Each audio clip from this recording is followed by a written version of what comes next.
Welcome to the Salmon Runs YouTube. Enjoy the video. You start by enabling developer mode in the Oculus mobile app. That unlocks sideloading. Next, install Side Quest on your computer and connect the Quest 2 with USB-C or configure wireless ADB. This gives you the transfer channel. Make a quick backup of your current home environment so you can revert if needed.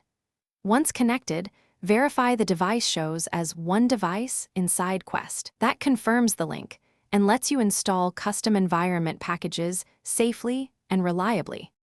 Now you install the custom environment files, pick packages built for Quest 2 to avoid crashes.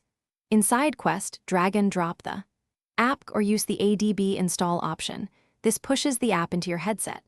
Then copy any extra assets, like 4K textures or ambient audio, into the app's data folder and accept storage permissions when the headset prompts you.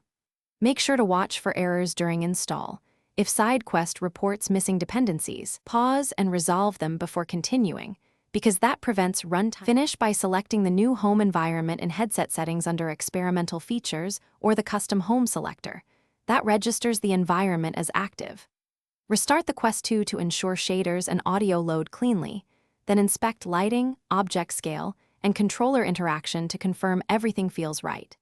If you see missing textures, black screens, or crashes, clear the app data and reinstall the package. That usually fixes corrupted transfers. If problems persist, revert to your backup environment and troubleshoot assets step by step. Thanks for watching. Consider subscribing if we helped you.